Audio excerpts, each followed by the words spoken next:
Greetings, everyone, and welcome. It's Sunday once more, which means it's time for another episode of the Captain's Table. Now, I'm not really going to talk too much about what happened over Thanksgiving week, as it was Thanksgiving, really not a lot to talk about. However, this last week, the week following Thanksgiving, has been quite packed of things. To start off, I'll bring up again that no, I still do not have my new bird. She still has not yet come home with me. However, I have been told that she finally started to wean, that the bird store hadn't fed her in a couple of days, and if it continues at that rate, well, then she should come home with me today. So here's hoping, fingers crossed, when I go up to get her, she should be ready. Now, those of you who watched the last episode of the Captain's Table will be aware that I was in the process of doing some job interviews, and I had several interviews lined up for this week following Thanksgiving. Well, the first interview was slated for early morning on a Monday, and after reviewing it and considering it, I basically decided that I didn't want to drag my ass through the city during rush hour to go to a different city to interview for a job that I pretty much had no intention or desire to take.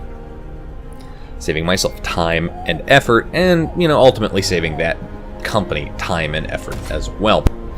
Now, I did have interviews scheduled for Tuesday, and the first interview that I had scheduled on a Tuesday was a phone interview for a building engineer 1 position at a clinic not very far from where I actually currently work. And that interview went very, very well. It went well enough, in fact, that I have an in-person interview with those wonderful people tomorrow on Monday. Yes, it's early morning, but I don't necessarily mind that, as if everything works out, I should be able to get into that position and make about what I make now. The in-person interview that I had, which was at 3 p.m. on the same day, well, the interview started off kind of rocky. First and foremost, the company thought I was going to be a no-show because they thought my interview was at 2:30 and not at 3. They didn't have an available room to do the interview in, so we ended up having to sit in one of the senior manager's offices, who was in the office and basically wouldn't let the interviewer do his job. She kept asking kind of annoying questions that they didn't really want to answer in an interview. That aside, though, the job sounded interesting. It was certainly kind of in a field that I might consider going into. But then the pay, the compensation, and the benefits package was brought up, and that was pretty much a no-go for me. First was the pay, and the pay was pretty damn dismal. To start off, I get hired at a training rate for 6 weeks, and the training rate is $6 an hour less than I currently make. That means over the course of a 6-week period, I'm going to lose the equivalent of an entire paycheck's worth of pay. And once that training period is done, the pay increase is only $1 an hour, which means I'm still losing $5 an hour until I get all of the certifications with the fire department and the state. And even once I get those certifications, the pay then, again, only increases $1 an hour, maybe $2. Which means I'm still out $3 to $4 an hour from what I currently make.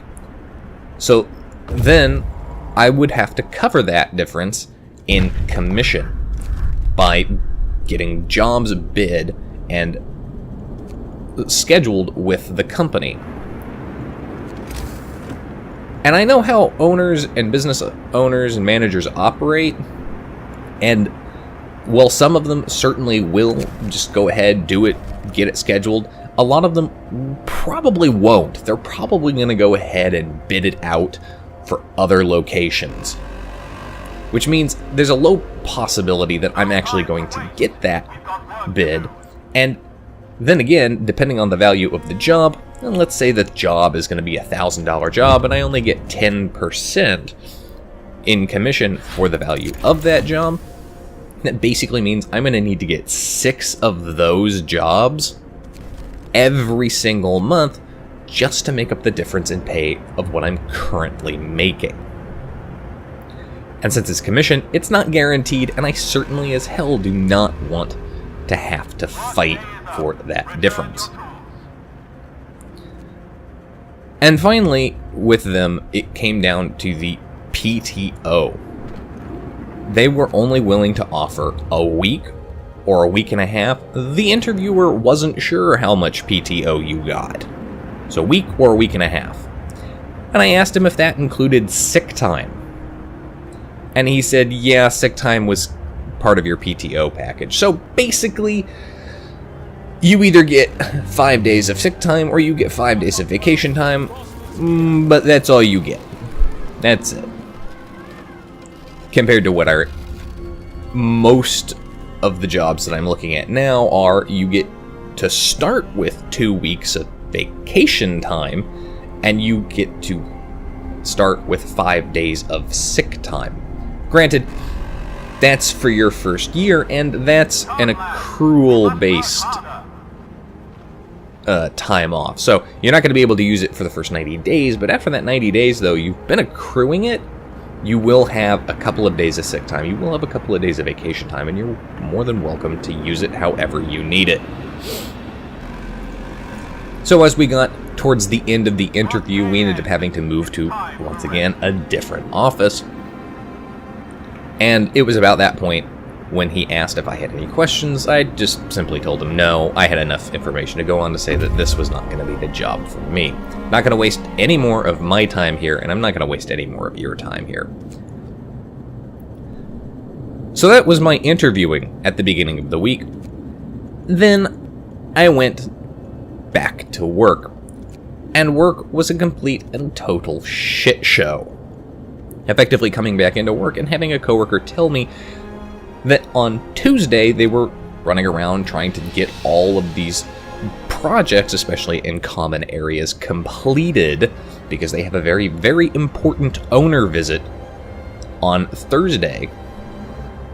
And while he was trying to do that, the manager, who had nothing better to do with her time apparently, and nothing better for her office staff to do, decided to come out and yell at him for not doing other things. And his response to that was to tell them, well, they have 2 hands and it's just wiping down glass. Literally, there's a bottle of Windex and some towels. You can have one of them go do it. She didn't like that too much, but begrudgingly agreed because he was busy sanding down a wall and throwing up texture so that it could be painted the following morning.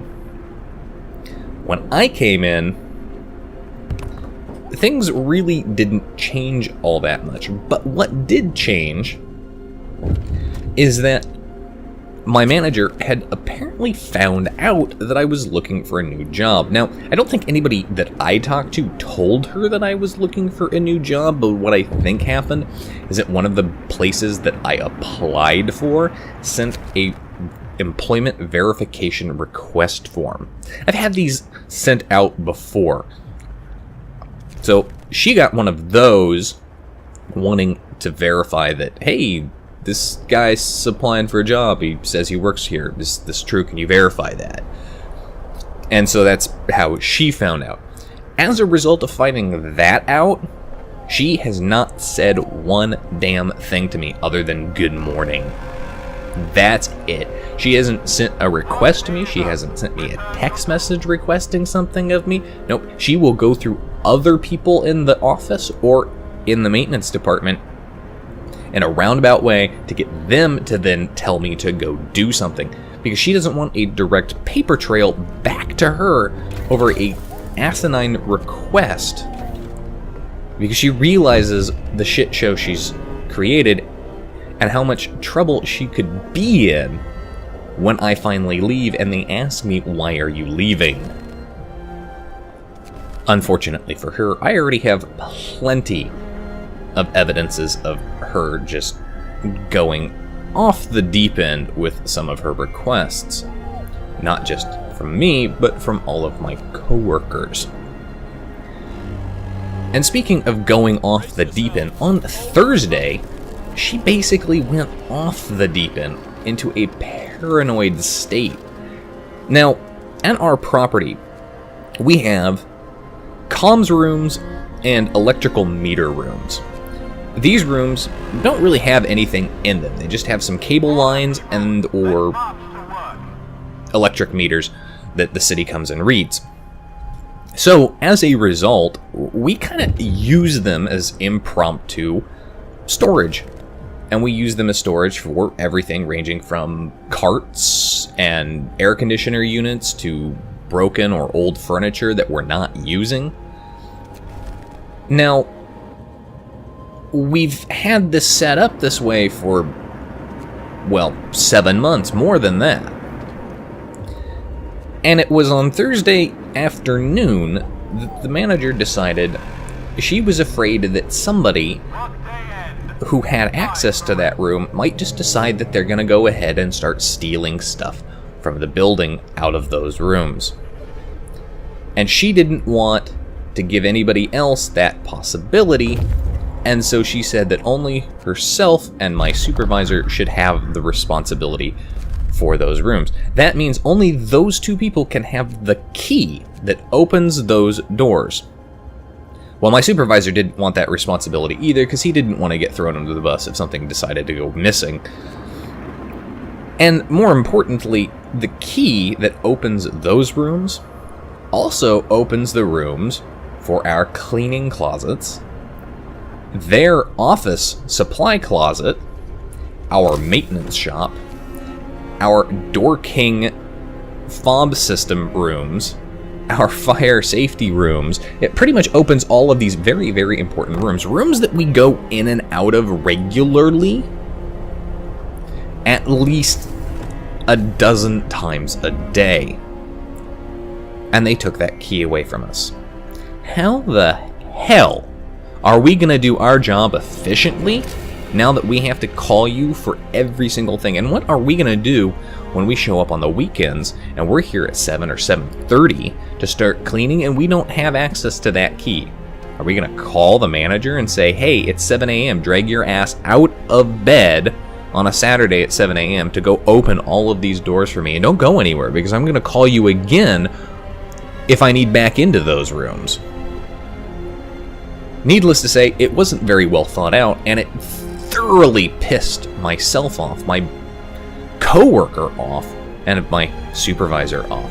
And it confused the hell out of the office staff, who was also like, I mean, we go into those rooms kind of regularly to, like, for vendors and to get stuff. Fortunately, my supervisor had managed to convince her the error of her way in the rash decision on Friday. So we did have those keys returned to us. Not that I was there on Friday. And the reason I wasn't there on Friday brings me to my last talking point in this episode. And it's one of those points that it's an event that really, really makes you think critically about life. Not just your life, but your friends and your family, and throws up kind of a connection that, or a thought that maybe you should connect more with people And you should definitely never pass up an opportunity to see these people. Even if you don't necessarily feel up to hanging out, it may be a critical factor. So, on Thursday evening, a very, very close friend of mine suffered a double cardiac arrest. 2 heart attacks, both of which required active CPR to get her stabilized. Now, she's not old. She's only 35. She's not overweight.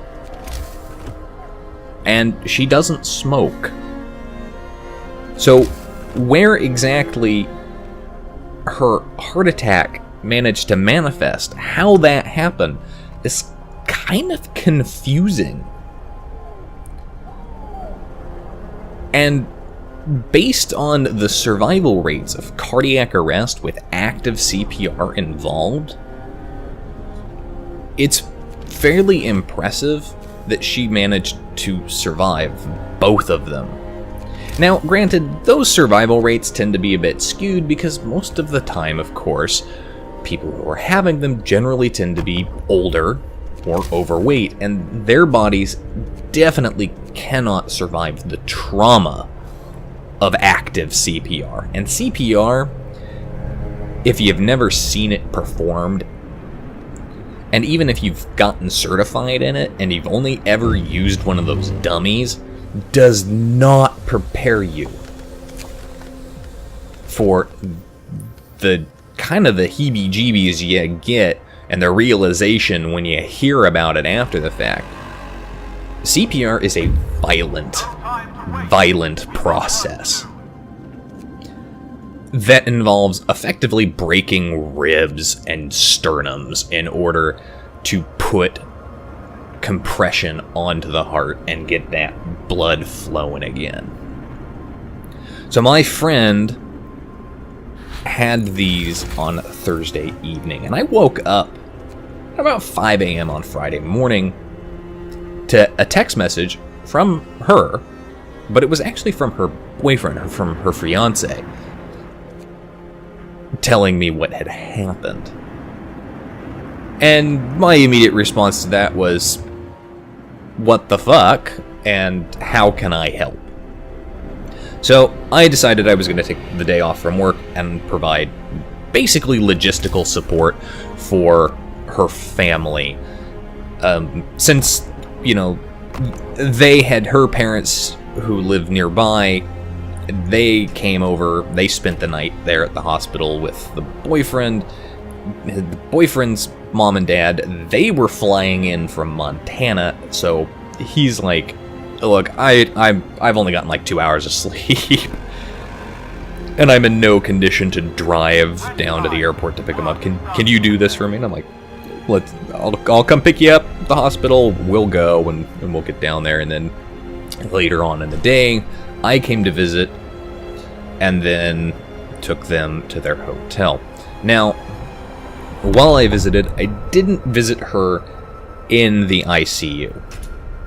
Just didn't want to see that at that point.